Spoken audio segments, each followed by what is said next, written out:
the past 17 years.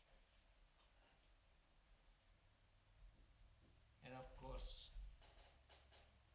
we have intimately enjoyed our visits for a couple of months. But yet I want him to speak here once a year and speak in Hollywood once a year. And that is like busman's Hollywood. I mean holiday. That reminds me of that prayer, hallowed be thy name. And little child said, Hollywood be thy name.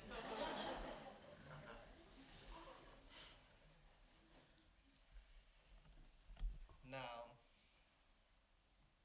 I hope and pray that for many, many years to come, Swami will graciously visit us every year. It's a great joy to me to see you all. As a matter of fact, when vacation comes from the month of June, I begin to think I shall come to Hollywood, California, see the Swamis, see the work, and meet the devotees and members. My greetings to all of you. The subject of my talk this morning is God a person? This question, I believe, or I am sure, exercises the minds of many, many persons, more or less, and for various reasons. First and foremost are those who declare themselves atheists. They do not believe in God, they say. They do not believe in hereafter. They want to get the best out of this life, that's all. They do not believe in God at all. So what to speak of whether God is a person? Then there are philosophers who like to indulge in abstract ideas. They'll be discussing problems of good and evil, God, and most of them cannot believe in personal God, excepting those who come from orthodox religious background. Even then, they have two lives, philosopher's life and spiritual life. They go to synagogue or churches.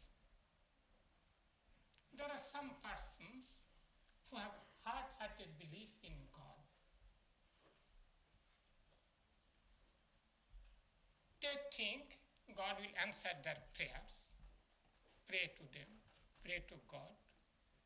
In times of distress, times of difficulties, they pray to God.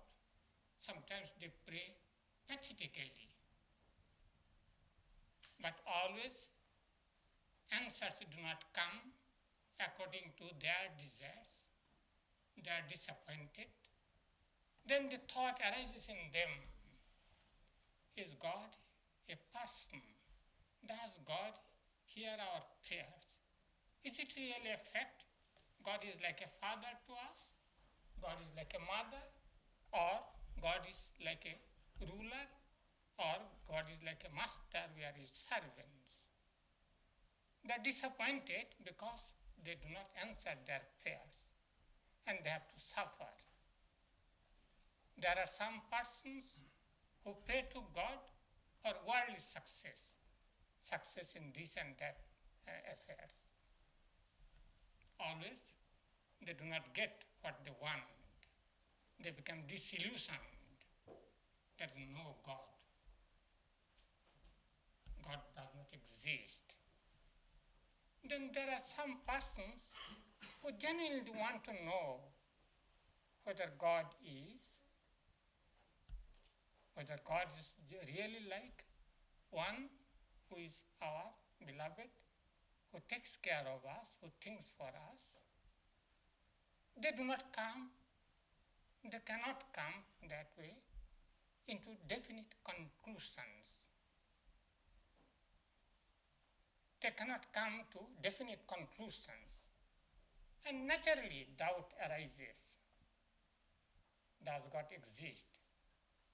Or is God a person? Is God a person? Then he has a relationship with us. We are in touch with him, or he is in touch with us.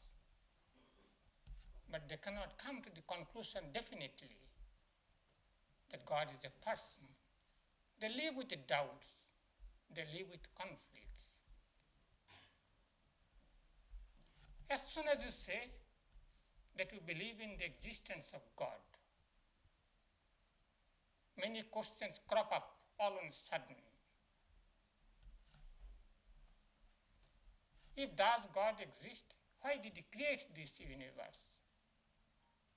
Had he any need? Had he any desire unfulfilled? God is all perfect, our idea, all powerful. Why should he create this universe at all? What was his need?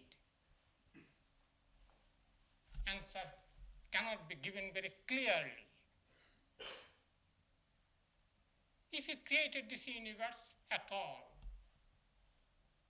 why did he create also miseries in this world?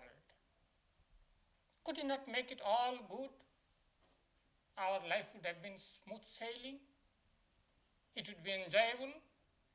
Why should we live in pity and fear and anxiety and go through sufferings? Some persons will say there are joys in life too. Why should we be pessimist? But I should say, why should there be any suffering at all? Could he not create this universe? All joy and no misery? All good and no evil? It is said, John Stuart Mill said in his younger days, God has not perfect wisdom. If he created this world, why did he create death?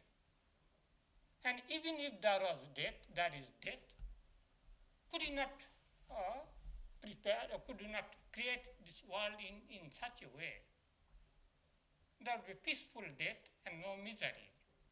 He has no perfect wisdom, he thought. In my college days, one professor told me, he was a scientist, he said, why should you pray to God? He has thrown us into this world of miseries. Let us be Prometheus, let us declare rebellion against God. He did not say these things carelessly. These questions, these thoughts arise in our mind at one time or other. So this is common thing question. Is God a person? Is God a person?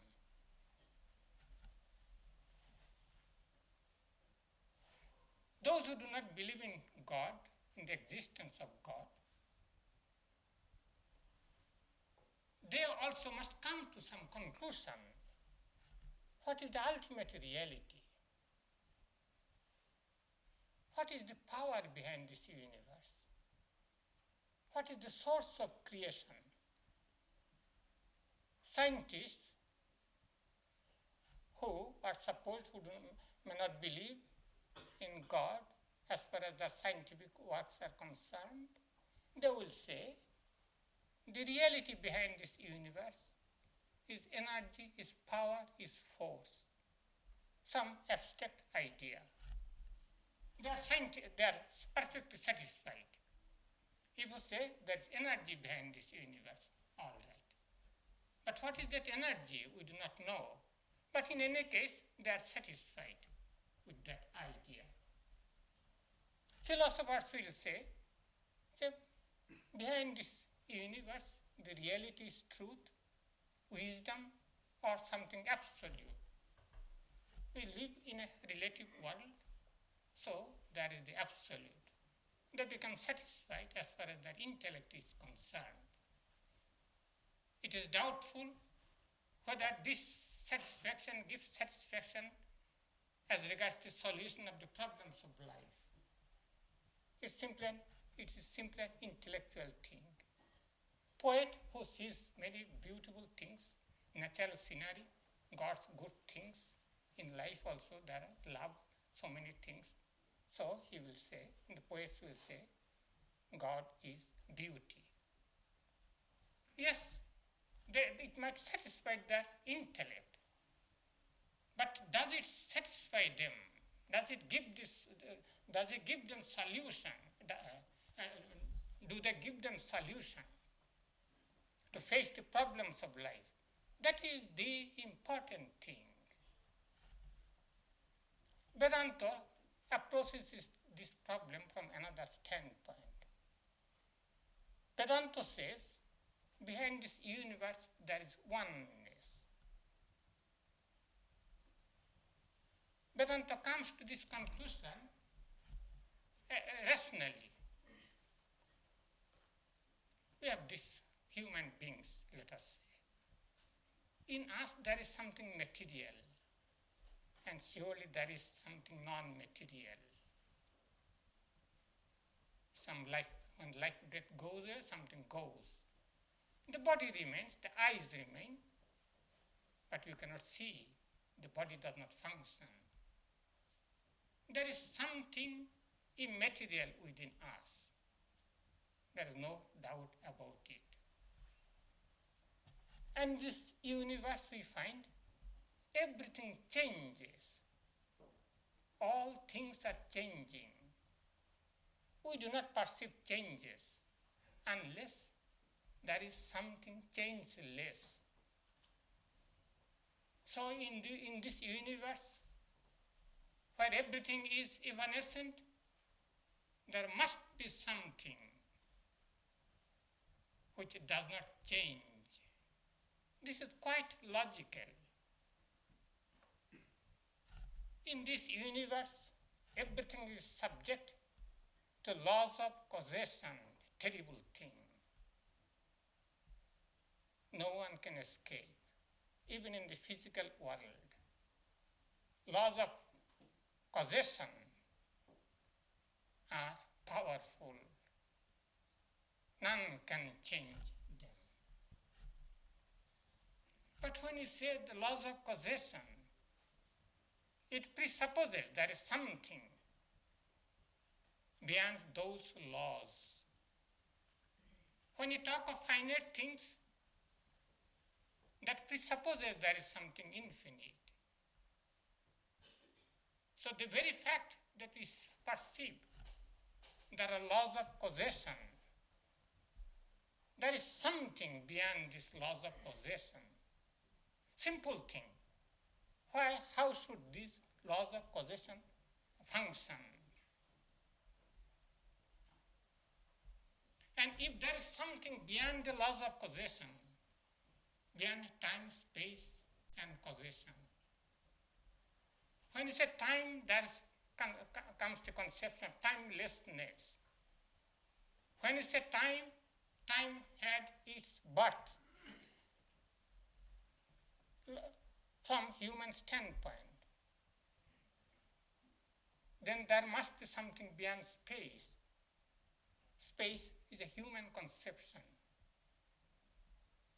So there is something, we do not know what, beyond time, space, and causation. If there is something beyond time, space, and causation, that is eternal, that represents timelessness, beyond time, beyond space, beyond causation, then that is all pervading. That is perfectly free, never under bondage, never. It is permanent, it is eternal. time cannot touch it. Laws of causation have no power over that. That is called oneness. That is oneness. At that state, whatever you say, there is not manifoldness. Even there are not two. It's all one. You may call that infinite. What is the definition of infinite? In the Upanishads, there is a beautiful verse, Bhuma eva sukham. There is a bliss only in the infinite. Whatever is finite breeds suffering, anxiety, and so on. Now, what is infinite? How do you define infinite? It is not to be reached by the multiplication of digits. Infinite is that when one does not see another, when one does not hear another, when one does not even speak to another. This is oneness. Rigid oneness. Absolutely no room for anything else. In that state, who will see whom? Who will feel the necessity of talking with another? That state, oneness, lives alone in its own majesty. There is no need for talking of God, personal or impersonal. That is simply oneness.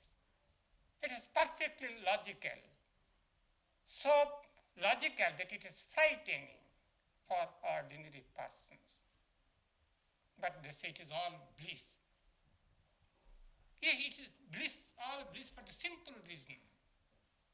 Wherever there are two, there will be conflict, more or less. There is the room for fear, room for misery. So there is oneness in all its glory. But that does not solve our problem perfectly. If there was oneness, how that oneness became manifold? That is the real question of our life, of philosophy, of science, and of what not. That is the fundamental problem. How oneness became manifold. Vedanta frankly says, we do not know. They will say it is ajnana. Ajnana means ignorance. We do not know how one became many. That is the real problem. So in Upanishadic age, one said, came to a teacher and said, Kasmin nu bhagavato viggate sarvamidam viggatam bhavati. Oh, revered sir, what is that? By knowing which everything else will be known. What is the value of our scholarship? We snatch some little information from nature and we feel proud. We have made a great discovery. You do not know anything of this universe. You know mighty little of this universe by gathering pebbles this way on the seashore, while the whole sea is unknown to us. So one person tired of these things asked, what is that by knowing which everything else is known?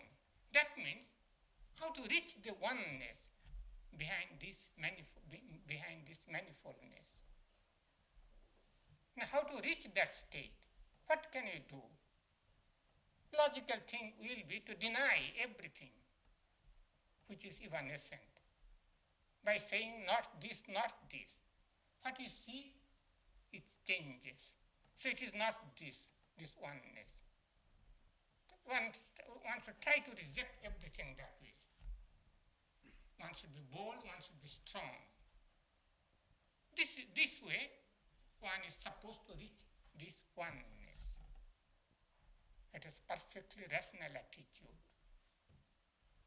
Intellectual, perfectly rational.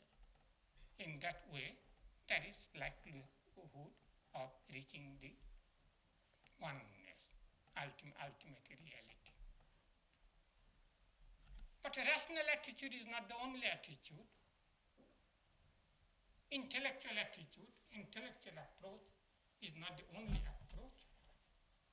There is the emotional approach too. We have our intellect, we have our heart, we have our emotion. You cannot deny emotion. You see the beautiful sunset. A scientist will say, these are some particles and molecules. What is there so much beauty? But a poet who is artistically sensitive, he will see great beauty in it.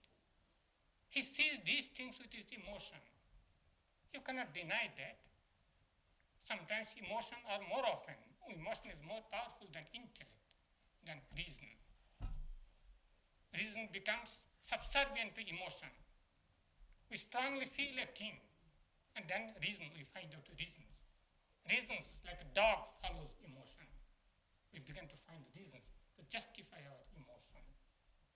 That is emotional approach too, and this is most important. When there's a question, is God a person?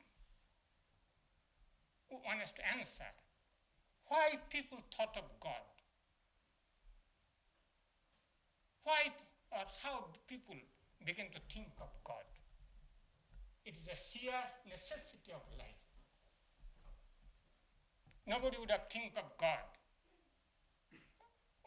would have thought of God, unless there were difficulties, miseries. When miseries assail us, when problems come which seem humanly insoluble, unconsciously we begin to pray to whom we do not know. Not that we have to know definitely what is the nature of God. All these problems do not come. Unconsciously we begin to pray to God or pray to someone. We have as yet to see a person who can live his whole life without praying to someone, without sending SOS in the past existence.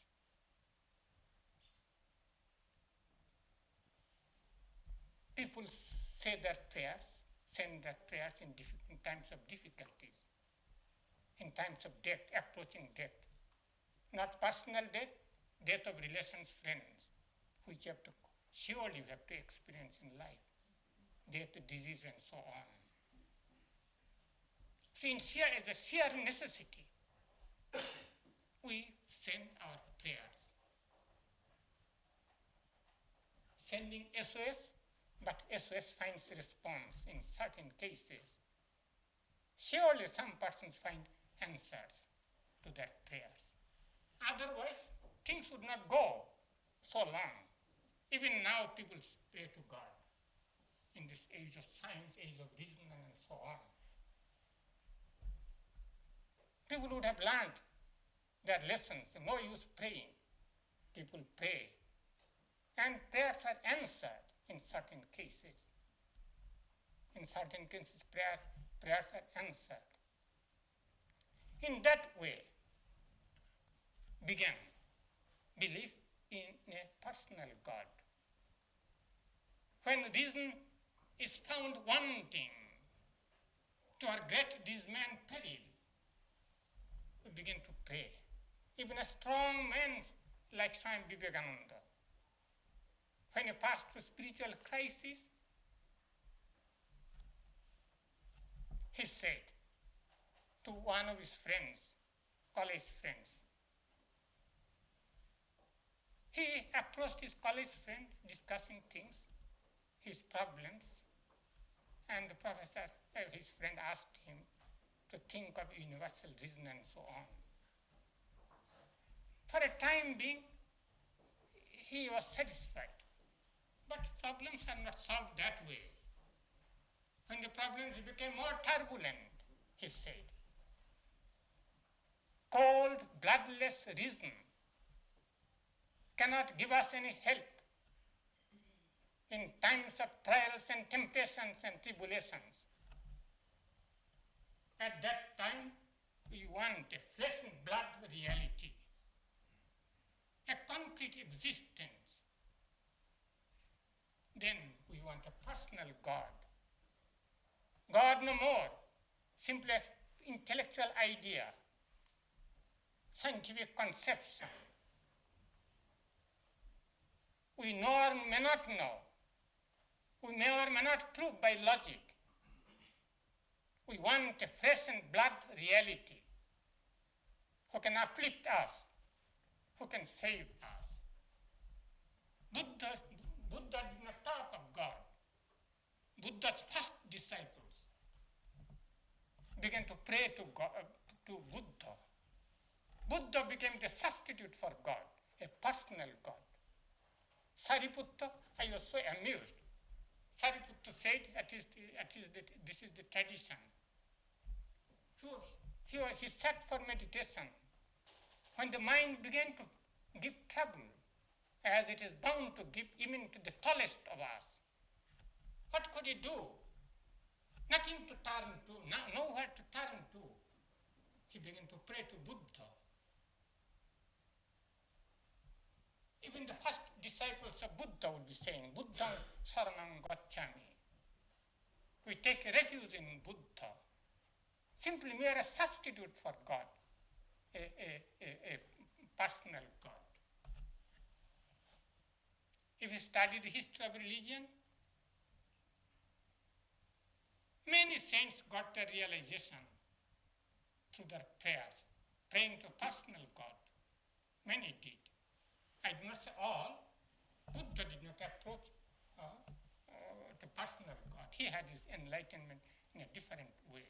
There's no doubt about it. But thousands of persons have seen God, realized God. A personal God realized. We cannot deny that unless we become stubborn, wayward, irrational.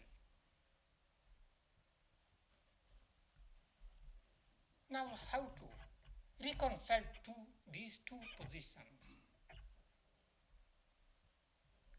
A personal God and an impersonal existence, reality, or oneness, as I said. So oneness is there, as I said, in all its glory and majesty. But as soon as we begin to think of oneness, we think with our intellect, we feel with our emotion. At once it becomes a creator. Oneness no longer cannot remain with us in our spiritual life as an abstract idea, oneness. We think at once there is some creator. This universe we see. And with human feelings, at once we feel, or with human experience, there must be some creator. We do not know. When there is a creator behind this universe, we begin to believe, creator, is he supremely indifferent to us? Have we any relationship with him? Have we any connection with him? One will say, it is the universe is his creation. It is his creation. He cannot be indifferent to the creation.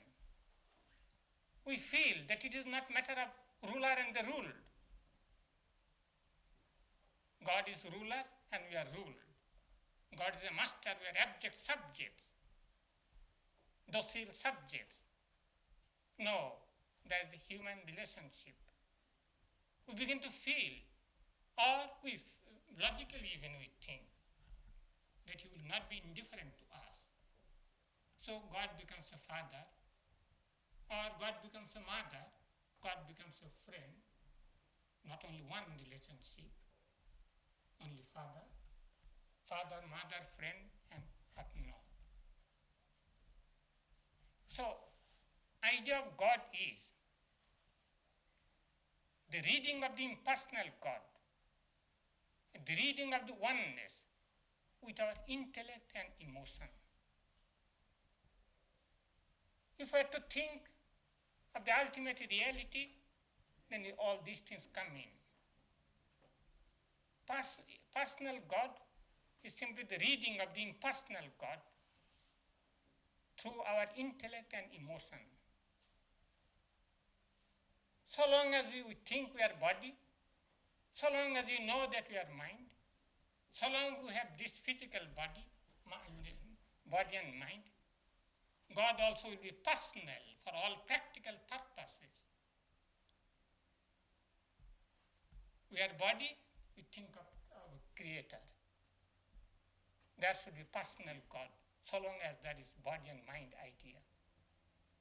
If you can forget your body and mind idea, thinking, as the Upanishad said, behind this material thing, material body, there is something non-material.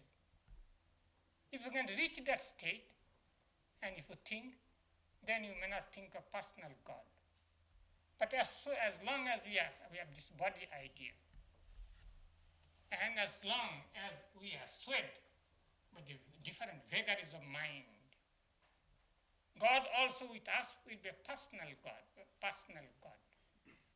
We cannot jump out of ourselves. We cannot be without personal God. Personal God will come to our conception. But when there is the highest realization, when one has become one with the infinite, some persons have that realization. For that time being, they forget their body idea, mind idea. They go beyond their minds. Then there is only oneness, literally oneness. Before that, we shall have a God, a personal God, or some substitute for God, some great saint, an avatar or a teacher or a guru. Strictly orthodox monists do not believe in personal God, but they say that Guru will save them. In times of troubles, they turn to Guru. They say you should be identified with all things. We should not identify yourself with anything. But don't identify yourself with your Guru. Then in times of trouble, there will be none to lift you up. So, just there's some substitute for God, personal God. Guru stands there to them. So it is not the question of, is God a person? It is the question of experience. You are forced to believe in some person as ultimate reality, as a force or whatever you may say, to lift you up, to extend a helping hand. But these things we cannot definitely prove or satisfy one by intellectual argumentations, by theological arguments. Nowadays, there is some movement, God is dead, some theologians are saying. Yes, the problems which I narrated, the questions that arise cannot be satisfied by theology. They are honest in their beliefs. Bishop Robinson wrote his book, Honest to God. He was honest, but his quarrel with religion was, he did not believe in God as an object. He believed God as a subject. God is within us, which you do not know. That means they cannot believe they find it difficult by theological arguments to believe in the existence of a personal God. Whatever might be their feeling, as I say, no one can be without prayer, consciously or unconsciously. So theologically, with theological arguments, they cannot prove the existence of a personal God. God as an object. God is a subject, that means impersonal God. That is all right. Oneness. But how can you believe in the, how can you have real faith or belief in the existence of God, personal and impersonal both. That cannot be done by reasoning. By reasoning, we cannot explain. Say, philosophy has not come into any real conclusion about the problems of good and evil, about the existence of God. One philosopher will say another one thing. For the time being, he might become very famous, very popular. Another philosopher will come with another set of arguments, will just demolish the previous arguments. In the Upanishad, it was said, by arguments you cannot prove the existence of God. It should be known or realized as a direct experience. Even if you have not direct experience, if you go to a person who has direct experience, he will be able to satisfy you. See, it's a question of direct experience. So God is dead movement, so they can never come to any solution. No one will be able to come to any definite conclusion. To satisfy others, much more to satisfy oneself. It is a question of direct experience. What will you say to a person who does not tell a lie even in his dream, who says he has direct experience? Ramakrishna once said to persons, I can speak on oath, just see, he said, that God answers the prayers of earnest persons. And he can be seen as directly as I see other things. One can talk with him. He said, I can speak about this on oath. He wanted to convince people. He was so eager to convince people. And thinking that they will not believe in him, he said, to whom to say these things? Who will understand? That is the thing. Who will understand it? But you see, he lived in modern age. He was not an ancient age. We may have disbelief, thinking what we see in printed books about saints and prophets and sages in ancient times. There might be exaggeration, there must be misreading, and so on. In this modern age, he said these things. Swami Vivekananda came to him with this idea, whether there is a God. But at first he did not believe in it. Afterwards he changed his mind from his experience. He talked of monism, Swami Vivekananda. But he did not talk only of monism. In his philosophy only it was not monism. From America he wrote to one of his brother disciples, don't worry about me. God is helping me. I feel the hand of God. In one prayer he wrote, he said,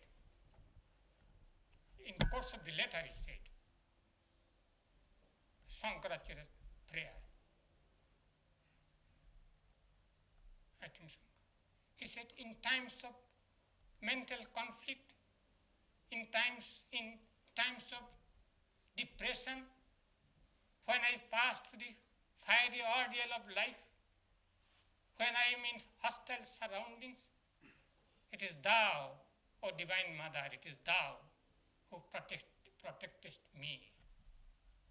It was personal God, and it was his experience. For others to realize that God is a person, one has to pass through experiences. Otherwise I do not blame them. If they become shaky, if they become doubtful, even if they come with half-hearted, with some amount of devotion to start with. They do not stand the test of time. They become shaky. But if there is personal experience, one does not become so shaky. Important thing to have the personal experience. Now, how to get that personal experience? That is the important thing. To have that personal experience, your mind must be undisturbed. When the mind is disturbed, you cannot think calmly.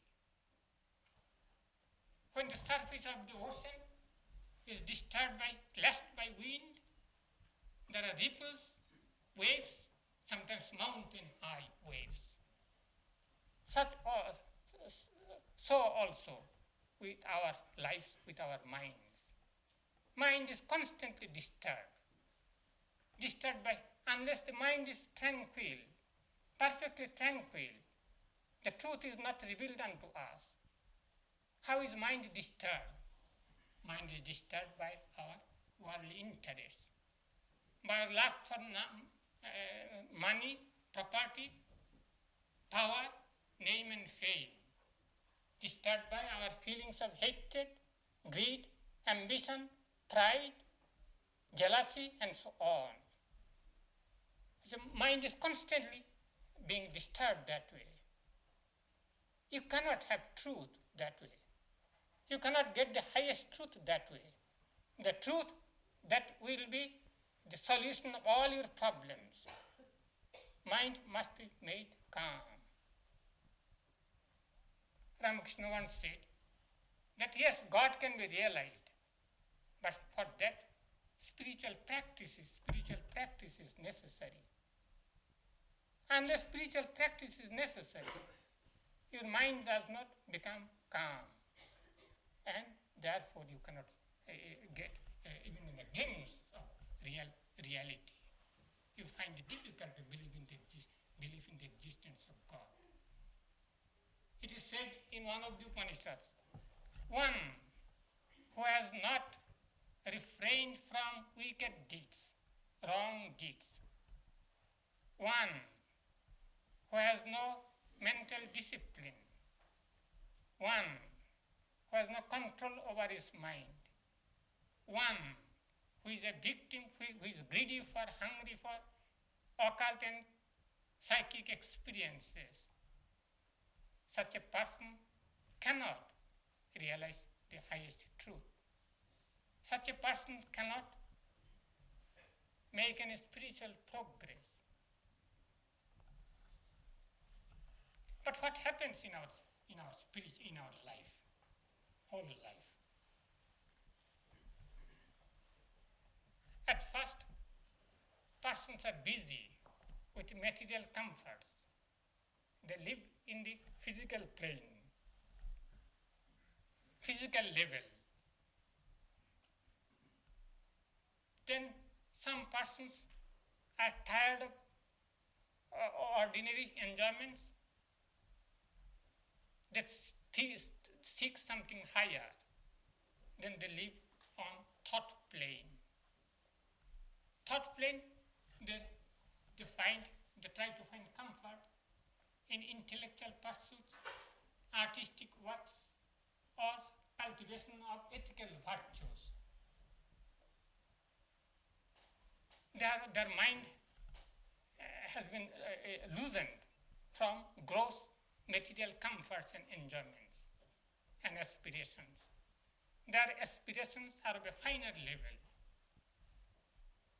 They want to live in the world of thoughts. Some persons become idealistic, serving others, not free from gross enjoyments. There's a higher level when persons have developed ethical virtues or degrees of unselfishness, have become idealistic in temperament, and they want to pursue that occupation. They think in terms of higher and more concrete spiritual form. If there is God, we owe it to ourselves to to realize Him as a fact. They no longer think of God like philosophers. God become an object of an aspiration, real aspiration. Why should you have to discuss about God? When God becomes an object of aspiration, then thought arises in them just to make it a real reality. They do spiritual practice earnestly. They make it the whole object of their life. Then there is no halfway dealing, half world, half God. All may not be able to do that. But when one's aspirations become higher and higher, then the desire becomes deeper and deeper. They pursue spiritual practice. Then they begin to have experiences. They will have visions. There will be other experiences. Conviction. Conviction as good as realization. Sometimes it may be. Even if they have not visions, the convictions will be as good as realizations. And then live. When these things come, when they live on spiritual plane, many of the problems of life fall off. Not that problems are not there. Problems cannot affect them. They live in higher plane. It is called the plane of joy. At that plane, they also feel there is a duality. They feel they are feeling getting bliss. But there is a higher state even than that. At that time, gradually they soar higher and higher. Ego is altogether gone. This illusory ego is altogether gone. Mind is also gone. It is called mind annihilated. Don't get frightened. Mind is not annihilated. Mind transcends itself. Mind becomes pure, free from all human weaknesses, human frailties. Mind becomes perfectly pure. At that time, ego is also gone. I-ness is altogether gone. At that time, there is that oneness. There is no duality, absolutely none. Not I sense, who will see whom? It's only a state of bliss. Upanishad says, from the bliss we come, we are sustained by bliss.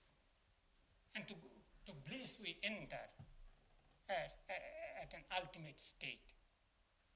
When spiritual one progresses, one reaches that state. That state is called state of oneness, that state of bliss, or simply bliss. There is no other existence. It is oneness. Then when one comes to that, from that state, then they become saints and prophets, great prophets they become. So as I said, impersonal, that oneness is the ultimate reality. That state of oneness can be realized. Some person that realized these things. More practical question is, can we realize that state? Is it possible for us? Or is it simply an idea? To Ramakrishna, someone said, is it possible for us to realize God? Ramakrishna said, why not? He's drawing you like a magnet, drawing iron filings. He's constantly drawing you. So why should you not be able to it? But if you, such a tears of love for God, if your hankering for God is so great, then all these things melt away. Heart becomes purified. Then you will surely realize Him. The greatest asset is, He is drawing you. It's a fact. Because it is our, or if you say it as an oneness, it is our own reality. We forget our own reality. We go after shadows, therefore we suffer.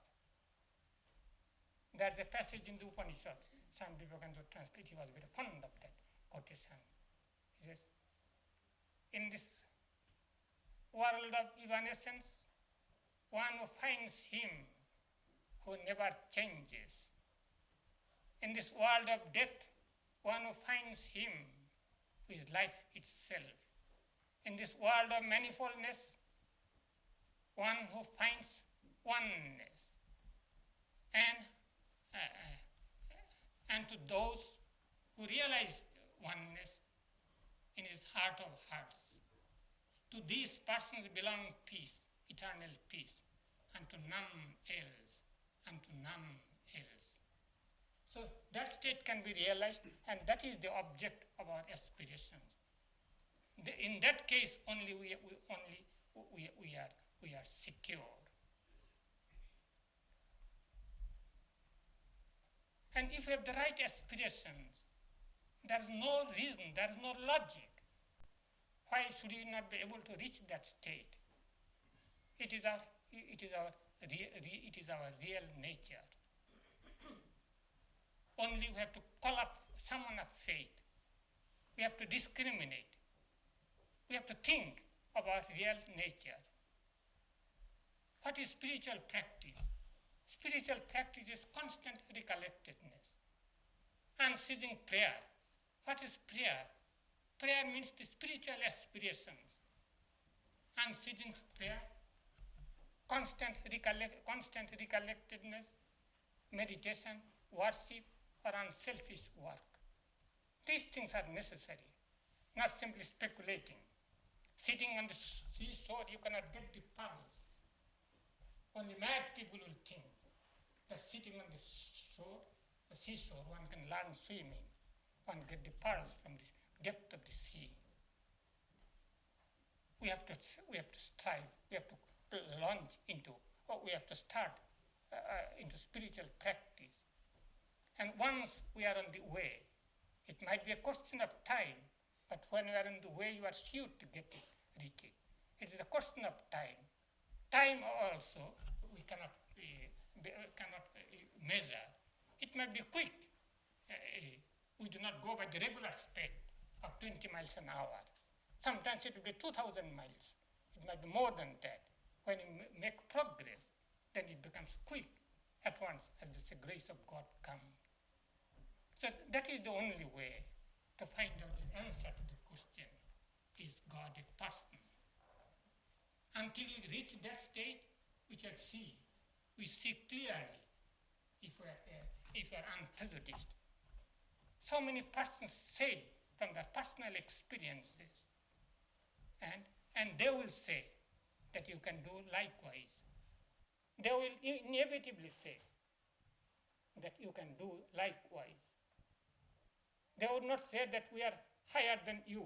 No saint will say to anyone that is higher than that saint. It is said, when you get the full knowledge, highest knowledge, you feel divinity in everyone. If everyone is divine, what's the difference between a saint and a sinner? Everyone will reach that state. It is the question of time, it is the question of aspirations. However wrong one may go, no one will remain without spiritual food. One is bound to come to that state, highest state, because it is his state. We might be blundering on the way. We may make many errors, but that is our reality. Through trials and errors, through blunders, through our mistakes, all are going to the same state. And as a matter of fact, that state, that aspiration is dormant in us. Therefore, people are so hectic, so restless. People are restless, they are seeking something. They do not know what it is. The source of bliss, the ocean of bliss is there. The bliss is there, we are fighting, we are going after shadows. But if you go after shadows of some idea, unconsciously there is idea, there's something, that is real water of life, that is real bliss.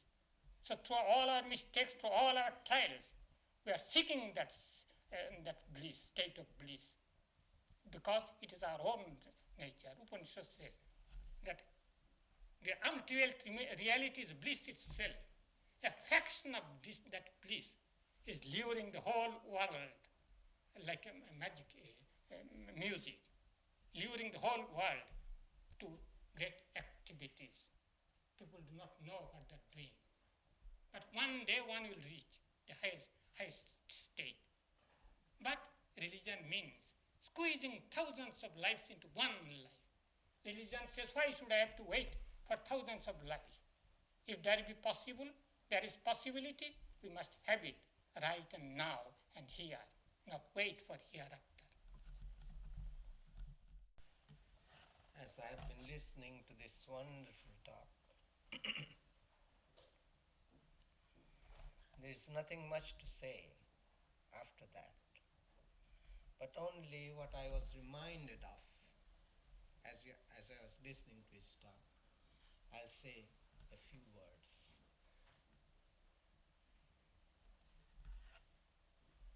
I was seated at the feet of my master, Maharaj, who was a direct disciple of Ramakrishna. And he said to me one day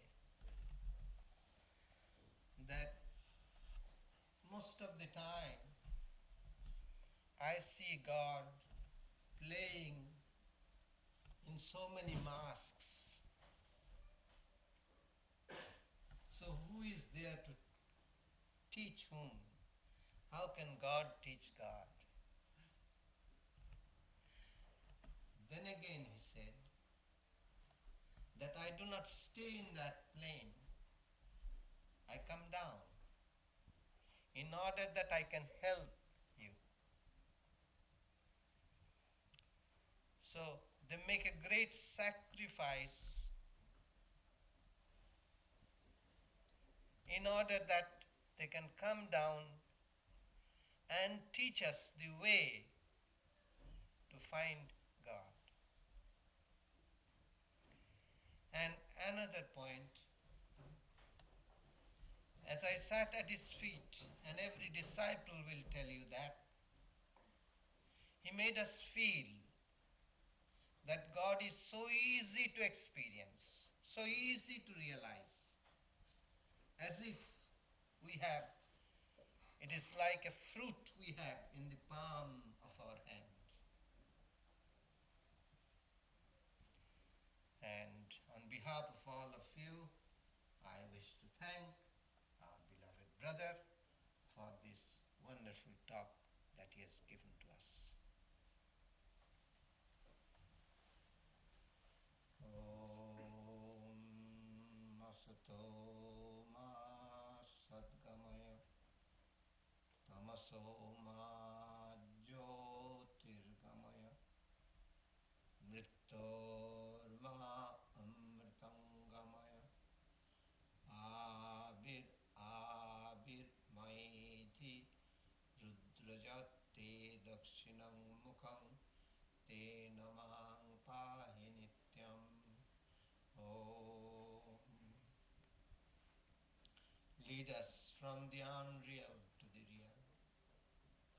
Lead us from death to immortality. Lead us from darkness to light. Light us through and through, and guide us evermore with thy loving presence. Om Shanti Shanti Shanti.